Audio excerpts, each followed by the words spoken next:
Welcome back. It is week 8 of the Bears' latest podcast. I'm your new host, Colton St. Vincent. Let's get right into it. The Bears had the Ravens in week 8, and let me tell you, we blew it. It is a must-win for a team that is facing the Ravens without Lamar Jackson. They were kind of riddled with injuries, even before knowing that Jackson was out. Roquan did play for the Ravens, but this is a game that you have to play better if you're the Bears offense. The Bears defense also riddled with injuries. We'll get into that later, but right now we are talking about week 8 in Baltimore, man. I don't know. I have no overall thoughts that are positive. Most of them are negative. Pretty much all are negative. We are going to start with Caleb Williams. Caleb, 25 for 38, 285 and a pick. That 285 doesn't look bad, but dude, you can't fuck up in the red zone every time you're in there. He shit down his leg every single time. There were plays early on. The first quarter had two separate drives that ended up in the red zone. I think they were both goal-to-go situations, and we just walked away with 2 field goals, and we ended up losing by 14. Dude, I don't know, man. Caleb missed a lot of throws, all right? Caleb missed a lot of throws. It's a 14-point game, so you really can't blame it all on Caleb, but the game is much different, I think. There's play calls that are different. Defense has a little more oomph. There's a lot more that goes on if Caleb can score a touchdown there instead of getting 2 field goals. Even 1 touchdown, dude. Walking out of that up 2 scores is so different than walking out of those 2 drives up 6-0. Because the next drive after we kicked a field goal to go up 6-0, Baltimore scores a touchdown, and just like that, Bears dominate the whole first quarter, and they're losing at halftime by, I think, 4. Yeah, dude, I don't know. Caleb just didn't look bad. 285 yards. I mean, Caleb didn't look good. That's what I meant to say. 285 yards is great on paper, but once you're inside the 10 and you have a goal-to-go situation, you can't just have diarrhea, all right? He missed a very wide open DJ Moore in that last drive on the 4th down. He missed, if you look at the second drive, there was a play before they got into goal to go. It was like 3rd and 1. And Caleb kind of pump faked and perfectly got Loveland open in the end zone. And instead of pump faking passing, he pump faked and then started running it. He did this to this. And it's going to be a screenshot that is like, hey, here's another Bears quarterback that can't make the throw in the red zone to actually do stuff when it matters. I don't know. I could just be a fucking douchebag for thinking this, but we lost this game because of Caleb Williams. In my opinion, this offense should have been much better. It's one of those things. You want to be a good team, you got to play good defenses and be good. You can't just bend, not break, and have that defense gain momentum throughout the game. Roquan Smith was back this week playing against his old team. He clearly didn't need any extra motivation, but the guy pretty much was putting it all out there, knowing he was playing against his old team, and he seems super stoked. Look up his little interview on the field post-game. He wanted to win this game, something that you could see on the field that you couldn't see on the field for the Bears offense. Caleb, 285 yards. DeAndre Swift only having 11 carries for 45 yards kind of sucks. The Ravens' defense has been bottom 5 in every category going into this game. There's no excuse. You had all your guys. You missed Cole Kmet. Great. He's not your offense. We did lose Luther Burden to a concussion. Again, we'll get into that later, but I don't know, man. There's a couple tweets and a couple different things in the Chicago media that say, like, do we have a conversation about Caleb? He has to be better. He's getting worse. I feel like he's getting worse. I don't know anything. All right? So don't go after me and be like, you're on the couch. You're a little bit overweight, and your wife thinks you should get back to the gym.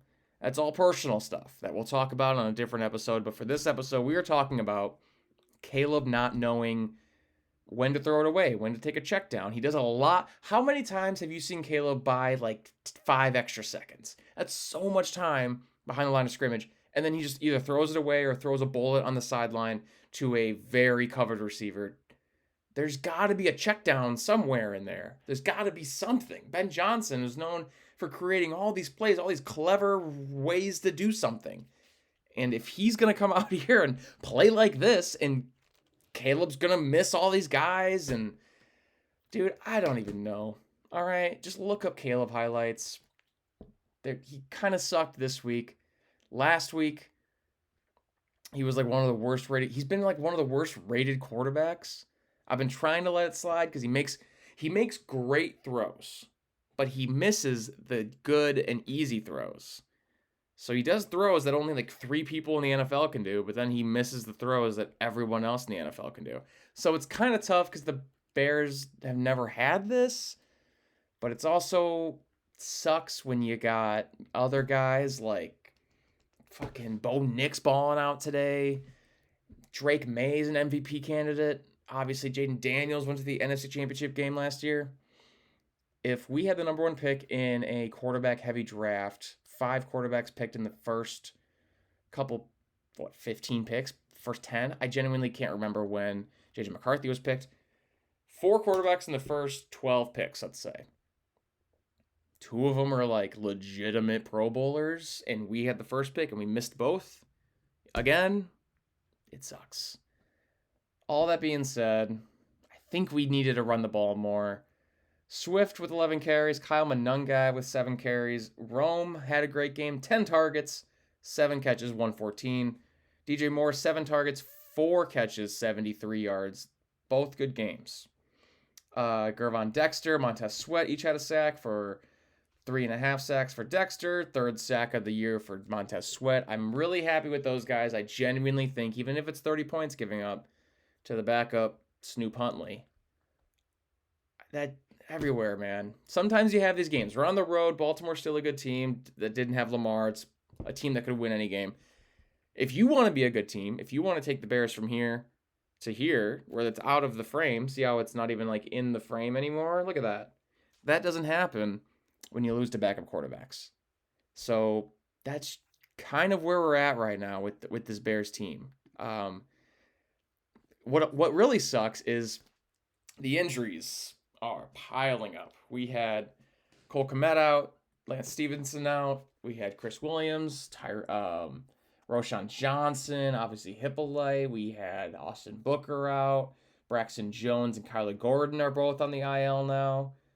Injured reserve for Kyler Gordon for a groin/calf injury, and Braxton Jones with a knee injury. That sucks. Luther Burden left. Concussion. We had Dominique Robinson leave on like the first opening kickoff. Ankle. That's a lot of guys, man. Like, obviously, Jalen Johnson still out. He's out for the year. He is on the 22nd. He underwent core muscle surgery. That's sweet, man. That doesn't seem good. We have a lot of guys, obviously Jalen Johnson, Kyler Gordon, and Stevenson out today. We're down to our 4th guy. Nashon was our top guy. He did fine. I don't know. We needed to guard Zay Flowers. Like, I didn't hear Mark Andrews. I didn't hear Isaiah Likely. I heard about that 3rd string tight end that I didn't bet on. I don't know, dude. This sucks. I'm pissed off. This fucking sucks.